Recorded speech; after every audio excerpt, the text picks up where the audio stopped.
Member আমি নানি বাড়ি থাকি। আপনি তো জানেন যে আমার নানা মরে গেছে, নানি মরে গেছে।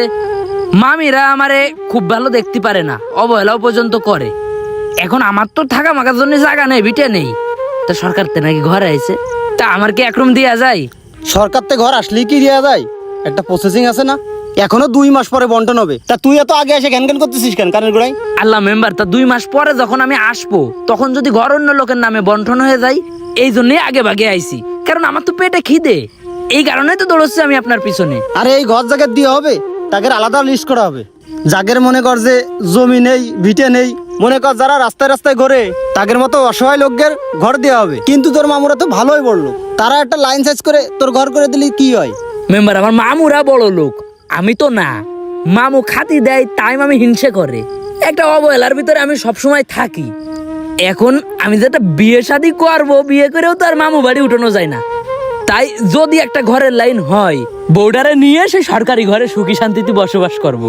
এখন ঘরটা যদি আমি পাই, বিয়ে করব, বিয়ে করে বউটা সেই ঘরে এনে রাখবো, গরিব ঘরে একটা মেয়ে আনবো, সুখী শান্তিতে সংসার করব।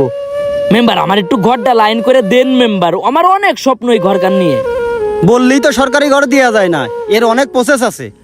আমার মাথায় থাকলো বিষয়টা, তুই এখন যা। ঠিক আছে মেম্বার, আমার কথা মাথায় রাখেন। রাখ পানে যা। তুই ইনকাম করতেছিস তো খুব ভালোই, তা ঘর বাড়ি করিস না কেন? আরে আমি ঘর করলি তো করতে পারতেছি, কিন্তু ঘর করে টাকা মাটির তলে দিয়ে লাভ কি? বছর বছর এখানে ওখানে জমি কিনতেছি, ঘর করার সময় এক জায়গাতে বেঁচে ঘর করবানে। শোন, একটা সুযোগ আয়েছে। কি কি সুযোগ? মেম্বারের মাধ্যমে আমাদের গ্রামে ঘর আয়েছে, সরকারি ঘর। গরিব অসহায় যাদের ভিটে মাটি নেই, তারা পাচ্ছে এই ঘর। তুই তো মেম্বারের সাথে সবসময় থাকিস, একটা লাইন মাইন করে দেখ একটা ঘরের লাইন করতে পারিস কিনা। আরে ওই ঘর কি আমার জন্যই? আমার প্রতিদিনই ইনকাম 700-800 টাকা, আমার দিন ভালোভাবেই যায়। তোর দিন ভালো যায় সেটা তো ঠিক আছে, যদি একটা ঘর পাস সরকারি, তাহলে কি লস আছে? না, লস কিসির? তার লস যখন নেই, তাহলে এই সুযোগটা কাজে লাগা। 2 রুমের একটা ঘর করতে গেলে 2.5 লাখ 3 লাখ টাকা খরচ। মেম্বারের সাথে তোর ভালো সম্পর্ক, দেখ সুযোগটা কাজে লাগাতে পারিস কিনা।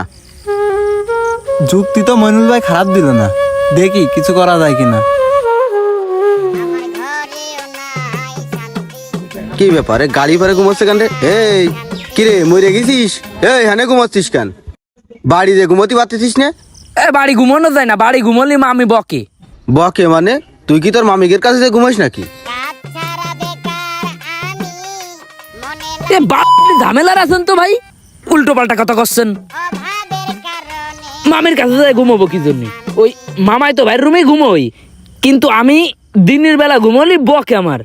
মামি মামার কাছে নালিশ করে, দিনের বেলা ঘুমানো আমার দেখতে পারে না। শোন, তোর মামা বাড়ি তোর আর কেউ বকবে না, সেই লাইন আমি করে দিচ্ছি।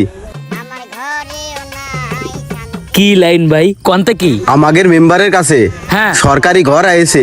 হ্যাঁ হ্যাঁ, যাগের ভিটে নেই, বাড়ি নেই, ঘর নেই, জায়গা নেই, অর্থ সম্পদ কিছুই নেই, সরকার তাগের জন্যই দেছে। তা সেটা তো বুঝেছি, ওই লাইনেই তো ঘুরতেছি। মেম্বারে পাঁচ হাঁটতে হাঁটতে তো জুতোর তালাই ক্ষয় করে ফেলাচ্ছি। দ্রুত কেন? তুই যদি তোর রক্ত ক্ষয় করে ফেলিস রে ভাই মেম্বারের কাছে, ঘর তুই পাবি নে, কিন্তু ঘর নিয়ে আর অন্য লাইন আছে। কি লাইন? শোন, তুই যদি 50,000 টাকা লাইন করে দিতে পারিস, আমি ঘর নিয়ে দিবানে মেম্বারের কাছে 2 রুমের। 50,000 টাকার লাইন করে আমি 2 রুমের ঘর নেব কেন? 50,000 টাকার লাইন করতে পারলে তো আমার কোনো টেনশনই থাকতো না। কাঠ বাস দিয়ে হলেও তো রাস্তার কোলে ঘর বেঁধে থাকতাম, কিন্তু আমার তো সেরকম টাকার ক্যাপাসিটি নেই।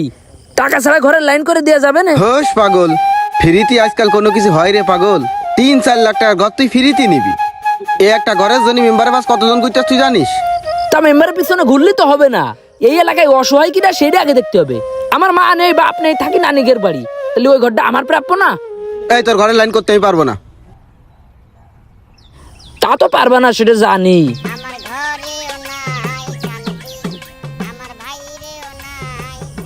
মেম্বার, আপনি ডাকিছেন, আমি আসিনি এরকম কোনোদিন হয়েছে? সারা জীবন আপনার সাথে রাজনীতি করলাম, যেখানে ডাকিছেন 5 চলে গেছি। এখন সরকার থেকে ঘর পাঠাইছে, আপনি একবারও আমার কইলেন না। এই তোর কি করতে হবে? সরকার থেকে ঘর পাঠা আছে অসহায় দরিদ্র লোকের জন্য, তোর জন্য পাঠা আছে নাকি? তোর তো ইনকাম পাতি ভালো আছে, তুই তো প্রত্যেক বছরই জায়গা জমি কিনতেছিস। আমি জায়গা জমি কিনতেছি, ঘর বাড়ি আছে, এটা তো আপনি জানেন আর আমি জানি, সরকার তো জানে না। আপনি ফরমে আমার কিছু নেই এটা উঠবেন, একটু ব্যবস্থা করে দেন, আমি একটু থাকি। আরে সরকার থেকে যে কটা ঘর আছে সেখান থেকে চেয়ারম্যান কিছু গরিব মানুষ নিয়ে এসে রাখবে, আর কিছু ঘর আছে সেটা আমার লাইনই আছে। এখন উপরে কিছু টাকা খাওয়ায় নিয়ার লাইন করতে হবে না, তোরে দেওয়া যাবে, সমস্যা নেই। কিছু টাকা দিতে পারবি নি? কত? 4-5 লাখ টাকার ঘর, 50,000 টাকা দিলে 2 রুম নিয়ে দিতে পারবানে। কোনো ব্যাপার না, আপনি লাইন করেন। আচ্ছা ঠিক আছে, ঘর তোরে দিবানে। তোমার যে কন্ট্রাক্টরের দায়িত্ব দিলাম, তুমি কাজটা করলে কি? এই যে এখানে টিন কটা শর্ট পড়েছে আর চাটের বস্তা দিয়ে থুয়ে দিছাও, 3টে টিন দিয়ে ছাউনি। আর এই যে কলপাটটা যে রোদি ফুটতেছে, 4টে খুঁটি দিয়ে 2টো টিন তো দিয়ে দিতে পারো। ও মেম্বার ভাই, কি? এই ঘর কি সব বুক হয়ে গেছে? হ্যাঁ, সব বুক হয়ে গেছে। তাই এই পাশে 2টো রুমই নাকি এখনো লোক উঠিনি? ওই 2টো রুমই আমার একটু লাইন করে উঠোয় দেন, আমার থাকার খুব সমস্যা হচ্ছে। ঘর কি মুড়ি যে সালামাত দিয়ে দিলাম? তোর সে গরিব মানুষ আছে, তারা ওই ঘরে উঠবে। মেম্বার, আমার সে গরিব মানুষ কিডা আছে? আমার সে গরিব মানুষ এই গ্রামে আর কিডা আছে কন? আমি তো দেখিছি ওই যে ইমন্নারে ঘর দিছেন, ওর জমি জায়গা আছে, ওর টাকা পয়সা আছে, ওরে ঘর দিয়ে থুয়ে বসে রয়েছেন।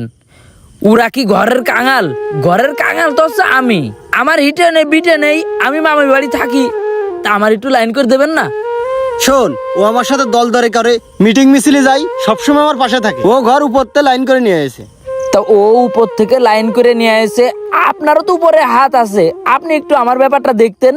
আর কইলেন যে ও দলদারি করে, মিছিল মিটিং এ যাই। তা আমি দলদারি করি না, মিছিল মিটিং এ যাই না ঠিকই। তা আমি ভোট তো আপনার ঠিকই দিছি, ভোট দেওয়ার সময় তো আপনার দিছি, চেয়ারম্যান সাহেবের দিছি, ভোট তো আর বাইরের কারোর দিইনি। আমাদের ভোটেই তো আপনারা মেম্বার। তা তুই আমার সাথে কি বেড়াচ্ছিস? তোর কি প্রমাণ আছে যে তুই আমার ভোট দিছিস? এখন আপনার সাথে বেড়াতে গেলে তো পেটে ভাতই থাকবে না, বেড়ানো লাগবে নাকি আপনার সাথে? যারা বেড়ায় আছে আপনার সাথে তাদের ঘর দেবেন, তারা কি গরিব মানুষ? সরকার অসহায় দরিদ্র মানুষদের জন্য ঘর বরাদ্দ করেছে, তাহলে আপনি অসহায় দরিদ্র বাদ দিয়ে থুয়ে যারা টাকা পয়সা কামাচ্ছে তাদের ঘর দিচ্ছেন কেন?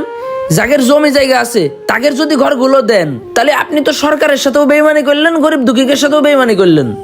এই তোর লিকচার থামা, তোর লিকচার শোনার আমার টাইম নেই। এই সব আমার হাতে না, সব উপরের হাতে। সব উপরের হাতে, লিস্ট তো আপনিই করেছেন, উপরের দোষ দিচ্ছেন কেন? আপনি আর চেয়ারম্যান সাহেব দুইজন মিলেই তো গ্রামের মানুষ সব লিস্ট করেছেন। এখন এই লিস্টের ভিতরে আমি একটা অসহায় মানুষ, আমার এই রাখলেন না। তোরে রাখিনি মারে, তোরে তো আমি নিজেই অফার দিছি, তুই তো গ্রহণ করিসনি। এ মইন ভাই, তার মানে আপনি যে অফার দিলেন ওই অফারেই চলতেছে এসব ঘর বন্টনের ব্যাপার? মেম্বার, ইমনতালি টাকা দিতে পেরেছে দেখে ওরে দিছেন? আমারে মইন ভাই 50,000 টাকার কথা কইলো, আমি 50,000 টাকা দিতে পারিনি। 50,000 টাকা থাকলে তো একটা নিজেই ঘর করে থাকতে পারতাম, টাকা ছিল না আমার কাছে। তাহলে যাদের কাছে টাকা ছিল তাদেরই ঘর দিছেন। তুই বকিস নে, তুই এসব ফেরা করে বুঝবি না। ঠিক কথাই কইছেন, আমি বুঝি না মেম্বার।